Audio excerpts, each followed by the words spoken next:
बात को समझ लेना। अभी वर्तमान में स्थिति क्या है कि भजन के लिए कोई तवज्जो नहीं दे रहा, भजन को कोई सीरियस नहीं ले रहा।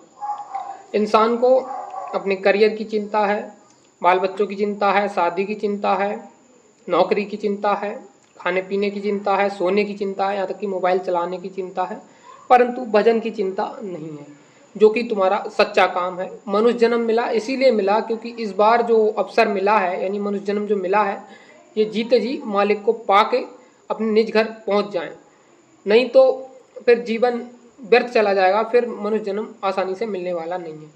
परंतु अभी तो एक टाइम के लाले पड़े, लोग भजन करते ही नहीं है। नामदान ले लिया, माला खुटी पे टांग दी, फिर दोबारा सोचा ही नहीं कि भजन करना है। भजन के लिए कोई भी सीरियस नहीं है, और जो करता भी है बस माला की उठ गए। ध्यान भजन से कोई मतलब नहीं। किसी ने ध्यान भजन करा भी तो 2 मिनट करा, 5 मिनट करा, बस।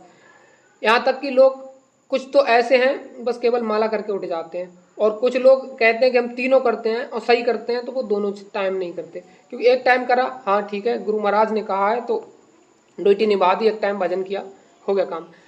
सही सच्ची बात तो यह, अगर तुम्हें सीरियसली उस प्रभु से प्रेम है और इस मनुष्य जन्म को सफल बनाना है, तो याद रखिएगा, नित्य नियम से बिना नागा किए दोनों टाइम उस प्रभु का भजन, ध्यान, सुमिरन करना चाहिए। सुमिरन दोनों टाइम इसीलिए करना चाहिए क्योंकि एक टाइम अगर सही से नहीं हुआ तो दूसरा टाइम जो है उसमें सुमिरन सही से हो जाएगा। क्योंकि सुमिरन वो चाबी है जो आपके आध्यात्मिक खजाने को, आत्मधन को खोलेगी, तभी ध्यान और भजन बनेगा। ध्यान और भजन ही आपको पार लगाने के साधन है, परंतु सुमिरन उस साधन के लिए, उस आध्यात्मिक खजाने की चाबी है। इसीलिए याद रखिएगा, जब सुमिरन तुम्हारा अच्छा बनेगा तभी ध्यान और भजन में दिखाई सुनाई देगा, तरक्की होगी, तब जाके आपका जीवन सफल होगा। कोई 10 साल से, कोई 20 साल से, कोई 30 साल से सत्संग में जुड़ा हुआ, कुछ लाभ नहीं हुआ, तो इसका मतलब ये है कि आप अपनी भक्ति में सीरियस नहीं हो, भक्ति को प्राथमिक कार्य नहीं समझ रहे, बस कह दिया है तो कर लिया, बस ये समझ के कर रहे। मीरा ने पाया, गोस्वामी जी महाराज ने पाया, साहिब कबीर ने पाया, संत रविदास जी महाराज ने पाया, गुरु नानक देव जी ने पाया, सभी ने उस मालिक को पाया। तो सभी ने ये कहा कि नित्य लगन से, विरह के साथ, रो रो के उस मालिक को याद करोगे, तड़प के साथ, जब दोनों टाइम लगन के साथ भजन करोगे, तब आपको दया मिलेगी। मीराबाई ने कहा है, हंस हंस कंत न पाइया, जिन पाया तिन रोए। यानी अगर ऐसे ही जीवन जीते हुए, भोगते हुए खुशी खुशी अगर परमात्मा को कोई पाले तो ये संभव नहीं है। जो भी पाएगा विरह के साथ, तड़प के साथ, जो उसको तड़पेगा, उसके प्रति रोएगा, मालिक के प्रति, उसको वो मालिक मिलेगा, चरण कमल का दर्शन होगा, तब जाके अंतर में प्रवेश होगा। अन्यथा आप ऐसे ही माला घुमाते रहो, बैठे रहो, कोई लाभ नहीं होगा।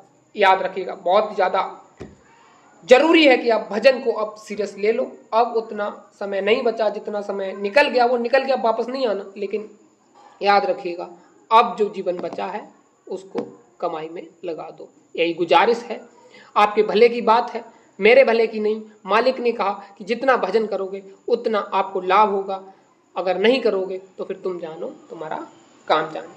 आज की वीडियो में दोस्तों इतना ही। मेरी हाथ जोड़ के प्रार्थना है, जो लोग भजन नहीं करते वो करना शुरू कर दें, और जो करते हैं वो तीनों सुमिरन, ध्यान, भजन अच्छे से करें, और दोनों समय करें, यानी दोनों टाइम, सुबह शाम दोनों टाइम करें, और भजन के लिए समय बचाएं। जितना हो सके दुनियादारी का काम करें, लेकिन भजन के लिए समय जरूर से निकालें। जिस प्रकार खाने के लिए, पीने के लिए, नहाने के लिए, सोने के लिए, नौकरी के लिए, दुकान दफ्तर के लिए आप समय निकाल लेते हो, उसी तरह भजन, ध्यान, सुमिरन के लिए समय अवश्य निकालें। यही हाथ जोड़कर विनम्र प्रार्थना है, निवेदन है।